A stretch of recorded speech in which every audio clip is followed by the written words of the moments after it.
Guys लोकी खतरे में है और टीवी एक करप्ट हो चुका है। ये है डेडपूल 3 की नई प्लॉट लीक जो कि सिनेमाकॉन फुटेज से पता चली थी, जो कि ऑफिशियल सेकंड ट्रेलर में नहीं दिखाई गई है।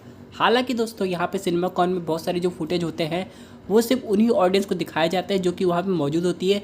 कुछ इंटरनेट पे लीक हो जाते हैं, लेकिन बाद में जो ओरिजिनल क्लिप आती है वो कुछ और ही होती है। लेकिन फ़िलहाल जो लीक क्लिप ऑडियंस ने देखी है उससे ऑडियंस बहुत कुछ हिसाब लगाती है कि इससे ये हो जाएगा वो हो जाएगा। लेकिन इन सब के अलावा भी दोस्तों यहाँ पे ऑडियंस की थ्योरी कहीं ना कहीं सही साबित हो जाती है।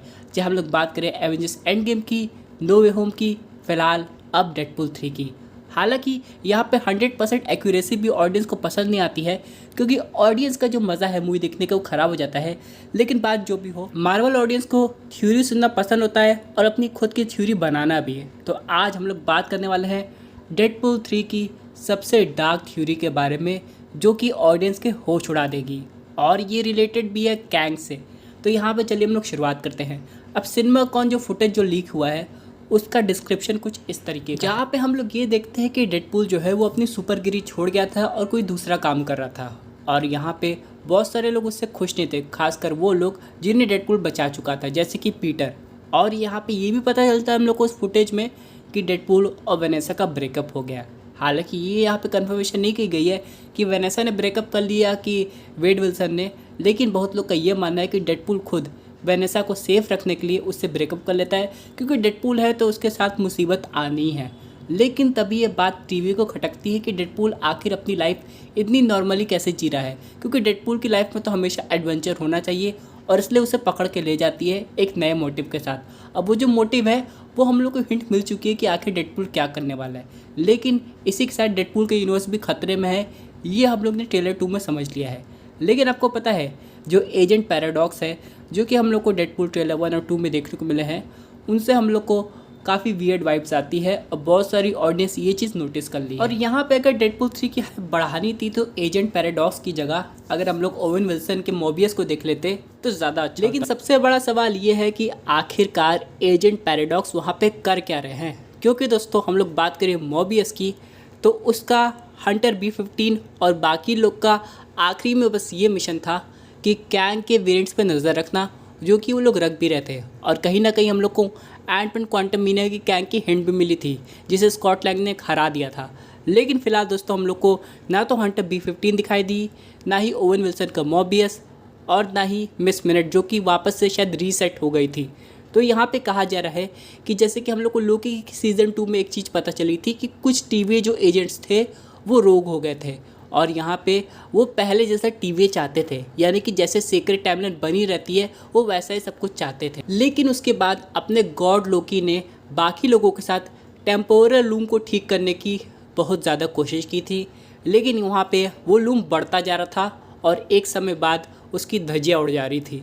तो यहाँ पे गॉड लोकी ने क्या किया, उसने खुद ही टाइमलाइन को कंट्रोल करना शुरू कर दिया और एक तरीके का मल्टीवर्सल ब्रांच बना दिया, या फिर हम लोग उसे मल्टीवर्सल ट्री भी कह सकते हैं। हालांकि ये कन्फ्यूजन अभी तक है, ये जितनी ब्रांचेस ऑफ टाइमलाइन निकली है वो सिंगल यूनिवर्स की है या फिर मल्टी यूनिवर्स की है, क्योंकि दोस्तों ये कन्फ्यूजन अभी मार्वल क्लियर करने वाला है आगे। क्योंकि मल्टीवर्स की बात करें तो वो तो एग्जिस्ट करता ही है, और यहाँ पे कैंग की बात करें तो उसने अपनी एक सीक्रेट टाइमलाइन ऐसी बनाई थी कि जहाँ पे सिर्फ उसके डिसीजन चलते हैं। एग्जाम्पल के रूप में अगर कैंग की सीक्रेट टाइमलाइन में टोनी स्टार्क की जगह कोई और स्नैप कर देता तो वहाँ पे टीवी आके उस ब्रांच को ही ख़त्म कर देती। इसी तरह दोस्तों हम लोग यहाँ पे ये नोटिस कर सकते हैं कि लोकी की मल्टीपल ब्रांचेस खोलने के बाद टीवी के पास अब कुछ ऐसा काम नहीं है जो कि उसके पास होना चाहिए था। जैसे टीवी का सबसे प्राइम मोटिव था सीक्रेट टाइमलाइन को सुरक्षित करना, और अब वो कोई ऐसी सीक्रेट टाइमलाइन जैसी चीज़ रही नहीं है। तो फिलहाल दोस्तों में भी हो सकता है पैराडॉक्स यहाँ पे एक तरीके का रोग एजेंट का काम कर रहा है, जो कि मॉर्बियस तक को ख़त्म कर चुका है। वैसे ये काफ़ी बेकार थ्योरी सुनने में कि मॉर्बियस को भी ख़त्म कर दिया, और वो यहाँ पे डेडपूल का यूज़ कर रहा है किसी तरह लोकी को डिथ्रोन करने के लिए, और उसके बाद यहाँ पे ही हू रिमेन्स को वापस लाने के लिए, क्योंकि वो वैसा ही टाइमलाइन चाहता था जैसे ही हू रिमेन्स के समय था, जिसकी वजह से यहाँ पे एक बहुत बड़ी केओस क्रिएट होने वाली है। यानी कि एजेंट पैराडॉक्स लोकी को अपने रास्ते से हटाना चाहते हैं, जो कि भाई नेक्स्ट टू इम्पॉसिबल मुझे लग रहा है, और वहाँ पे किसी तरह ही हू रिमेन्स को वापस लाके सीक्रेट टाइमलाइन को सेटअप करना चाहते हैं। अब उसके मन में हो सकता है ये चल रहा होगा कि अगर वो किसी तरह वापस से सीक्रेट टाइमलाइन को बैठा देंगे तो मल्टीवर्सल वॉर होने से रुक जाएगी और उसके हिसाब से वो बहुत अच्छा काम करने जा रहा है।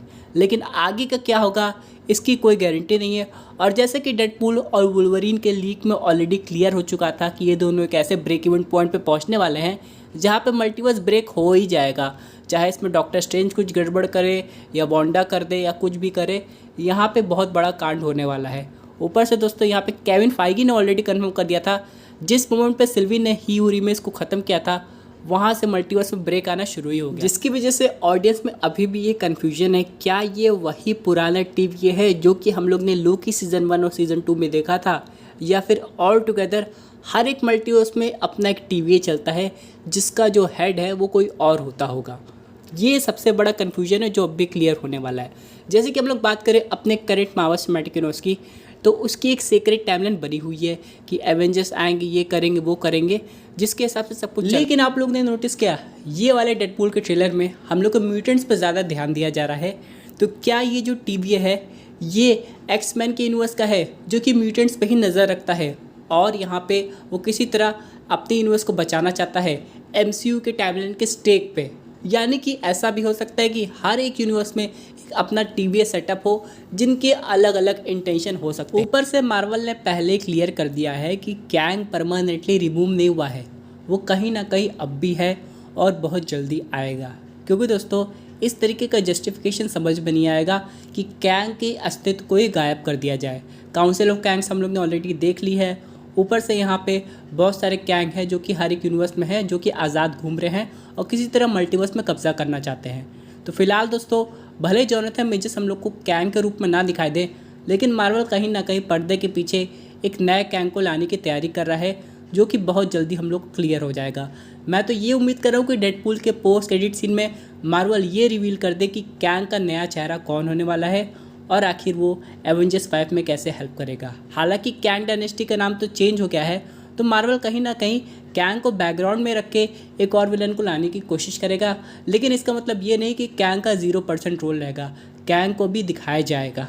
फिलहाल दोस्तों हम लोग बात करें लोकी की, तो क्या लोकी को ख़त्म करना इतना आसान है? जिसका जवाब आपको मिल ही गया होगा कि नहीं। लेकिन हाँ, वो जिस तरीके से टाइमलाइन उससे एक बात तो क्लियर है कि उस टाइमलाइंस को बचाने के लिए उसका ज़िंदा रहना बहुत ज़रूरी है। अगर वो चला गया किसी भी तरह या फिर वो डिस्ट्रैक्ट हो गया, उसके हाथ से वो सारी टाइमलाइन छूट गई, तो वो टाइमलाइंस तुरंत मरने लगेंगी, क्योंकि वो टाइमलाइन ही ग्लो हुई थी लोकी की लाइफ फोर्स की वजह से, जिसकी वजह से अगर लोकी है तो वो सारी टाइमलाइंस है, वरना वो सब नहीं है।